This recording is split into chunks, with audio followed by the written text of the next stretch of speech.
پارے کے شروع سے لائن نمبر 1 سورۃ انعام کی آیت نمبر 110۔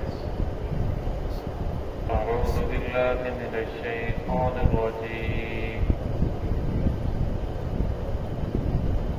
بسم اللہ الرحمن الرحیم۔ وَلَوْ أَنَّنَا نزلنا إليهم الملائكة وكلمهم الموتى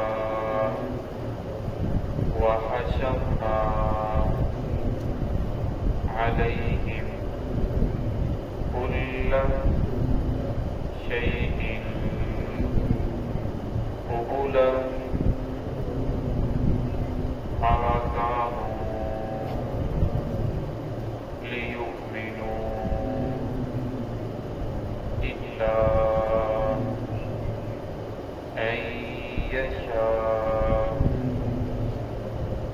الله ولكن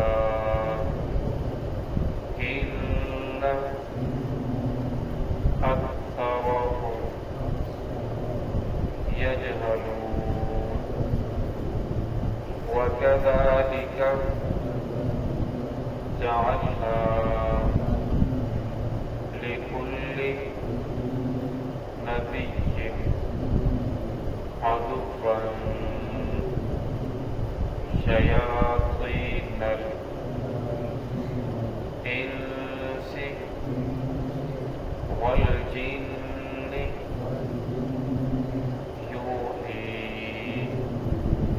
بعضهم إلى بعض زخرف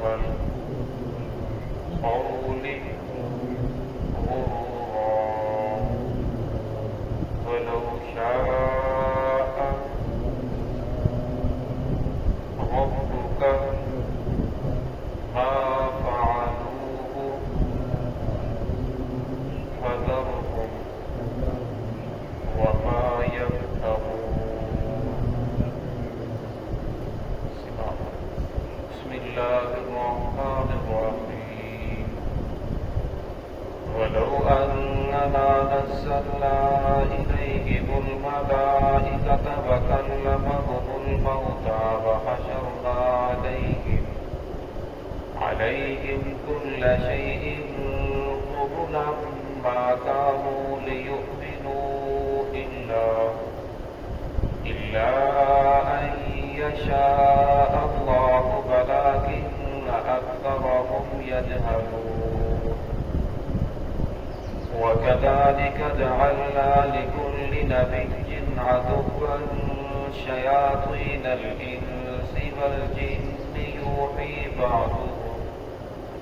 بعضهم إلى بعض زخرف القول غرورا ولو شاء ربك ما فعلوه فذرهم وما يفترون۔ ولو أننا نزلنا، اور اگر بے شک ہم نازل کریں الیہم الملائکہ ان کی طرف فرشتوں کو، وکلمہم الموتى اور مردے ان سے کلام کریں، وحشرنا علیہم کل شیء قبلا اور ہم جمع کر دیں ان پر کل شیء ہر چیز قبلا ان کے سامنے، ما کانوا لیؤمنوا پھر بھی وہ لوگ ایمان لے کر نہیں آئیں گے، الا ان یشاء اللہ مگر یہ کہ اللہ رب العزت چاہے، ولکن اکثرهم یجہلون لیکن اکثریت جاہلوں کی ہے، ناسمجھوں کی ہے۔ وَكَذَلِكَ جَعَلْنَا لِكُلِّ نَبِيٍّ اور اسی طرح ہم نے بنایا ہر نبی کے لیے عدوا دشمن بھی، شیاطین الانس اور وہ شیاطین وہ جنات میں سے بھی تھے، انسانوں میں سے بھی تھے، یوحی بعضهم الی بعض اور وہ القاء کرتے تھے بعض کو، زخرف القول بعض کو ملمہ کرتے تھے، غرورا دھوکہ دینے کے لیے، ولو شاء ربک اور اگر آپ کا رب چاہے ما فعلوہ وہ ایسا نہ کریں، فذرہم بس انہیں چھوڑ دیں، ما वमा यफ्तरून, और उस चीज़ को जिसका वो इफ्तरा बांध रहे हैं। गुज़श्ता आयात के अंदर आपने पढ़ा कि कुफार कस्म उठाते थे और कहते थे कि अगर फलां मोजा हमारे ऊपर नाज़िल हो जाए, फलां मोजा हम देख लें तो हम ईमान लेकर आएंगे। तो रसूलुल्लाह सल्लल्लाहु अलैहि वसल्लम ने फरमाया कि ये इन्नमल इल्मु इंदल्लाह, ये अल्लाह रब्बुल इज़्ज़त के पास है मौजूदात को नाज़िल करना। फिर अल्लाह रब्बुल इज़्ज़त ने फरमाया ये इतने ज़िद्दी लोग हैं कि अगर फरिश्ता भी अल्लाह रब्बुल इज़्ज़त आसमान से नाज़िल कर दें, फरिश्ता आकर कहे ये मोहम्मद रसूलुल्लाह सल्लल्लाहु अलैहि वसल्लम अल्लाह रब्बुल इज़्ज़त के नबी हैं और आखिरी पैगंबर हैं, इनके ऊपर मैंने किताब नाज़िल फरमाई है, और मैं फिर भी ये लोग आपकी बात को नहीं मानेंगे, फिर भी कोई ना कोई एतराज़ करेंगे। अगर मैं वकल्ला मक़बूल होगा, अब मैं जिस तरह ये इनकार कर रहे हैं उसकी वजह यह है कि इनका आखिरत के ऊपर ईमान नहीं है। और फिर मैं अगर जो लोग दुनिया से चले गए मुर्दे उठकर आ जाएं और वो आकर कहें कि आखिरत के अंदर ये सजा है, ये पकड़ है, और मैं फिर भी ये लोग मानने के लिए तैयार नहीं होंगे और वो कहें कि मोहम्मद रसूलुल्लाह सल्लल्लाहु अलैहि वसल्लम के नबी है, हमने इनकी बात को माना तो हमारे लिए कामयाबी है, और जो नाकाम हो वो कहेंगे कि हमने बात को नहीं माना तो हम मेरे लिए तो बहुत बड़ी पकड़ है, वो बताने से को सारा मतलब उनके सामने बयान करें। और फिर भी ये लोग वहशरना अलैहिम, और फिर हम जमा कर दें इन पर कुल्ल शैइन क़ुबला, दुनिया की हर चीज जिसके बारे में भी ये चाहते हैं हर इनके सामने आ जाए, और फिर भी ये ईमान लेकर नहीं आएंगे, कोई ना कोई इतराज करेंगे।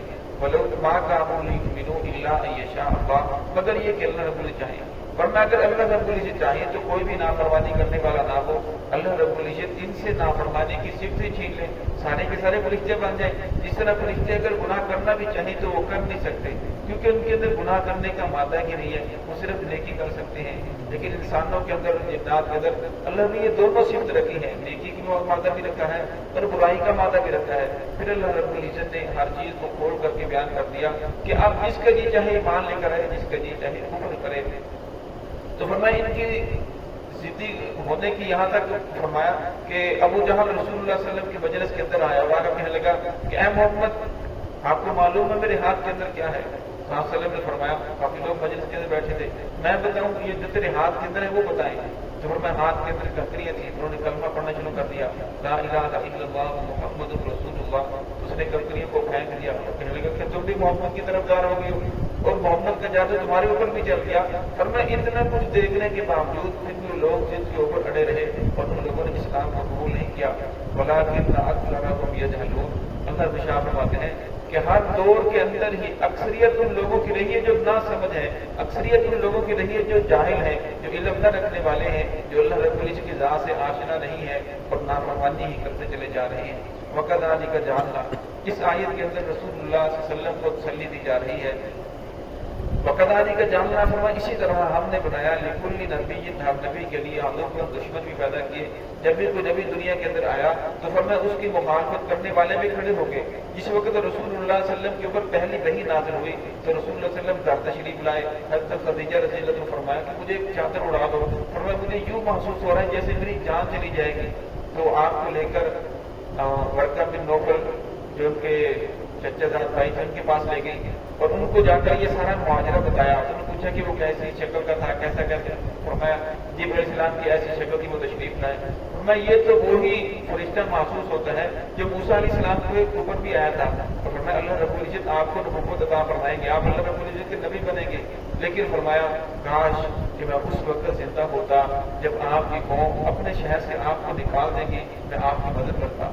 तो रसूल सल्लल्लाहु अलैहि वसल्लम ने फरमाया कि क्या मेरी कौम मुझे निकालेगी? तो फरमाया जिस आदमी ने भी इस चीज का दावा किया है, लोगों को हक की तरफ बुलाया है, तो लोगों ने उसे अपने शहर से निकाल दिया, उसके मुखालिफिन खड़े हो गए, लोगों ने उसे मारा पीटा। तो यहाँ भी रसूलुल्लाह सल्लल्लाहु अलैहि वसल्लम को फरमाया जा रहा है लिहाजा आप परेशान ना हो, अगर ये लोग आपकी मुखालफत करते रहे तो कोई बात नहीं। जितने भी अंबिया किराम आए उनकी मुखालफत करने वाले, उनके दुश्मन दुनिया के अंदर मौजूद रहे जो अपनी बातों को मुलम्मा करते थे।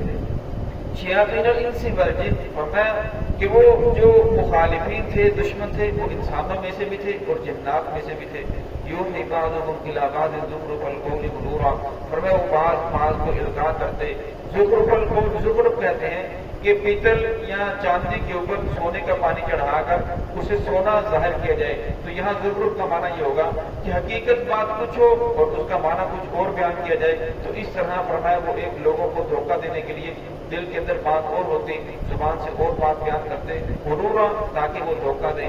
تو فرمایا نافرمان دو قسم کے ہیں، ایک آدمی نافرمانی کرتا ہے، گناہ کرتا ہے، جھوٹ بولتا ہے، چوری کرتا ہے، کسی کو دھوکہ دیتا ہے، کسی کا مال حرام کرتا ہے، لیکن وہ سمجھتا ہے کہ میں نے غلط کیا ہے، یہ جو میں کر رہا ہوں یہ میں غلط کر رہا ہوں، اور گناہ کو گناہ سمجھتا ہے۔ اور میں یہ آدمی گناہ گار تو ہے، فاسق تو ہے، لیکن کافر نہیں ہے۔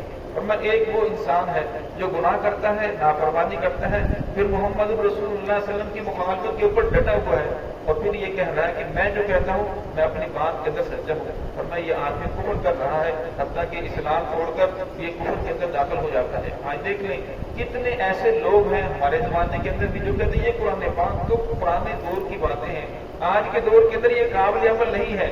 اور میں یہ کہنے والا چاہے عام انسان ہو، چاہے وقت کا سربراہ ہو، چاہے حاکم وقت کیوں نہ ہو، ہماری اسمبلی کے اندر بیٹھنے والے جتنے بھی 360 لوگ ہیں ان کے سب کا یہی موقف ہے کہ قرآن پاک یہ قابل عمل نہیں ہے، لہذا آج کے دور کے اندر اس کے اوپر عمل نہیں کیا جا سکتا، لہذا ہم ان باتوں کے اوپر عمل کریں گے جو ہماری عقل کو لگیں گی، جو باتیں ہماری عقل کو نہیں لگیں گی ہم ان کو چھوڑ دیں گے، چاہے وہ قرآن پاک سے ہو، چاہے محمد رسول اللہ صلی اللہ علیہ وسلم کا نافرمان ہو۔ اور میں ایسا کرنے والا، ایسا کہنے والا انسان کافر ہو جاتا ہے۔ تو اللہ رب العزت نے شاہ فرمایا وَلَوْ شَاءَ رَبُّكَ، اگر تیرا رب چاہے مَا فَعَلُوهُ، یہ ایسا نہ کریں، یہ جو کر رہے ہیں آپ کی نافرمانی کر رہے ہیں، آپ قتل کریں، اگر اللہ سے چاہے تو کوئی بھی ایسا نہ کرے، لیکن فرمایا کہ اللہ رب العزت نے ہر چیز کا ایک قانون بنایا ہے۔ تو اللہ رب العزت نے انسانوں کے اندر دونوں وعدے رکھے ہیں، پھر انبیاء بھیجے، کتابیں نازل فرمائی، پھر اللہ رب العزت نے ہر دور کے اندر حق کی آواز بلند کرنے والے کھڑے کیے، جنہوں نے بیان کیا یہ حق ہے یہ باطل ہے۔ فرمایا اب لوگوں کو اختیار دیا اللہ رب العزت نے، جس کا جی چاہے اپنی مرضی سے، اپنی عقل سے جس راستے کو چاہے اختیار کر لے۔ وَالَّذِينَ جَاهَدُوا فِينَا لَنَهْدِيَنَّهُمْ سُبُلَنَا، اللہ رب العزت ان لوگوں کو اپنے راستے کی ہدایت دیتے ہیں جو کوشش کرتے ہیں، ورنہ جو کوشش نہیں کرتا تولہ ما تولى، اللہ کا تو قانون ہے جو جس راستے پر چلنا چاہتا ہے اس کے لیے وہی راستہ اختیار، وہی راستہ اللہ رب العزت آسان کر دیتے ہیں۔ وَذَرْهُمْ وَمَا يَفْتَرُونَ، اور میں آپ انہیں چھوڑ دیں اور اس چیز کو جس کو یہ کر رہے ہیں، اور میں یہ چلتے رہیں گے، اللہ رب العزت کی ذات کے پاس آخر ایک نہ ایک دن تمام لوٹ کر جانا ہے۔ تو ہے کہ رب العزت ہم سب کو صراط مستقیم میں چلنے کی توفیق عطا فرمائے۔